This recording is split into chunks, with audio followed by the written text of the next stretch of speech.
Bonjour à tous, j'espère que vous allez tous très bien. Aujourd'hui on se retrouve pour une nouvelle vidéo. Donc cette vidéo fait suite à la dernière vidéo d'analyse que je vous ai postée cette semaine. Donc suite au rebond qu'on a eu sur la trendline que je vous ai présenté il y a déjà plusieurs semaines. Donc là on a eu un quatrième rebond qui a été validé cette semaine. Donc pour ça je vous ai partagé une AT sur mon Twitter. On va revenir sur cette AT que je vous ai faite et je vais vous faire un peu un résumé donc, de mes différents scénarios suite au rebond. Donc avant de continuer la vidéo, si vous êtes intéressé par le trading des crypto-monnaies, je vous invite à me rejoindre sur l'exchange Bitget. Vous pouvez trader les crypto-monnaies en spot, en futur, vous avez du copy trading et vous pouvez même générer des revenus passifs via le staking, Launchpool, Launchpad. Donc si vous n'êtes pas encore inscrit, vous avez le lien dans la description sous la vidéo. Ce lien vous permet d'avoir accès à un bonus lors de votre premier dépôt, donc profitez-en. Et si vous ne savez pas comment utiliser la plateforme, vous retrouvez tous les tutoriels sur ma chaîne YouTube. Maintenant on continue la vidéo. Donc comme je vous le disais, je vous ai posté plusieurs AT sur mon Twitter cette semaine. Donc n'hésitez pas également à venir me follow sur Twitter. Donc là, le 7 août, donc je vous avais dit qu'on avait bien eu un rebond sur la trendline. Et là donc on a validé le rebond cette semaine. Donc ensuite je vous ai posté cette AT, je vous ai dit quatrième rebond sur la trendline, cette trend finira par céder, c'est juste une question de temps, comme dit dans ma dernière AT sur YouTube, donc celle que j'ai postée dimanche. Si on est vraiment très bull, possible d'un pump jusqu'à 35K $, car il y a encore beaucoup de liquidités bear à aller chercher dans cette zone. Donc c'est ce que je vous ai résumé en gros sur le graphique. Donc, je vous ai dit que là si on est vraiment très bull encore sur Bitcoin, on peut revenir taper la zone des 35 000 $, peut-être même un peu plus haut, mais en gros moi je pense que ce sera dans cette zone qu'on aura un maximum de liquidité bear à aller chercher, et arriver dans cette zone, pour moi la tendance va s'inverser, en tout cas les probabilités d'avoir un retournement de la tendance lorsqu'on ira taper cette zone seront très élevées. Donc la cassure de la trendline comme d'habitude à surveiller, donc ça c'est ce qu'on voit ici. Donc là on a eu un rebond, ok. Mais là, on voit déjà que hier soir, il y a eu du rejet. Donc, possible qu'on revienne tester encore la trendline. Et le plus important, comme je vous l'ai dit encore une fois, c'est de regarder, en fait, surveiller la cassure de cette ligne de tendance.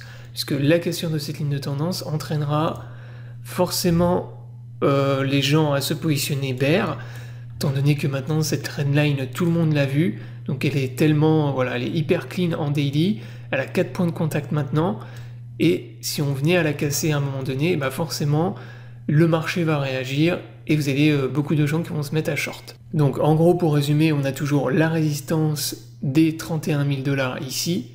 Si on est vraiment ultra bull sur Bitcoin, ce que je vous ai dit, c'est que là, en gros, on peut venir casser cette résistance plus tard et venir taper plus haut la zone des 35 000 $. Donc ça, c'est vraiment le scénario pour moi le plus bullish sur Bitcoin. On peut aussi imaginer un scénario où on va revenir tester la zone de résistance qui est ici. On va avoir un rejet dans cette résistance et on va venir casser la trendline à ce moment-là. Donc ça c'est possible aussi. Par exemple d'avoir un retournement de la tendance un peu plus haut ici, au niveau de la zone des 30 000 $. Et un autre scénario également, c'est tout simplement que là on ait fait un pump, on a eu un rebond en fait haussier sur la trendline, mais en réalité c'est ce qu'on appelle un bull trap. On a eu un rebond, on a poussé un maximum de gens à se repositionner long, et là derrière le cours se retourne. On voit déjà qu'en plus hier soir il y a eu un énorme rejet dans la zone des 30 000 $. Donc là le cours du Bitcoin se retourne et on va venir peut-être cette semaine ou la semaine prochaine casser cette ligne de tendance.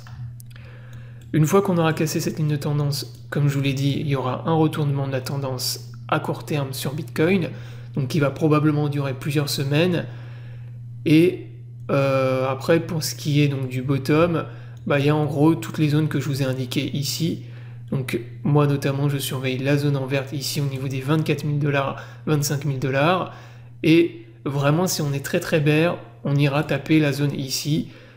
Voilà, on ira venir combler en fait le gap CME qu'on a au niveau des 20 000 $. Sachant que maintenant, comme je vous l'avais dit dans ma dernière vidéo, si vous regardez les liquidités qu'on a actuellement sur Bitcoin, on a plus de liquidités à aller chercher vers le sud, donc plus de long à aller liquider que de bear maintenant. Donc il y a encore beaucoup de liquidités à aller chercher au-dessus de la zone de résistance que vous avez ici.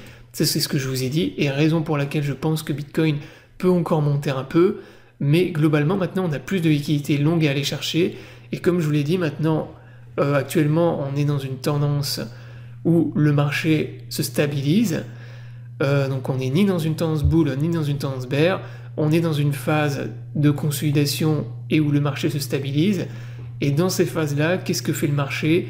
Il va chercher la liquidité, voilà, il va chercher la liquidité des traders. Donc voilà, j'espère que la vidéo vous aura plu, je vous invite à vous abonner à la chaîne pour ne pas rater les prochaines vidéos. Je vous souhaite à tous une bonne journée et à bientôt pour une prochaine vidéo.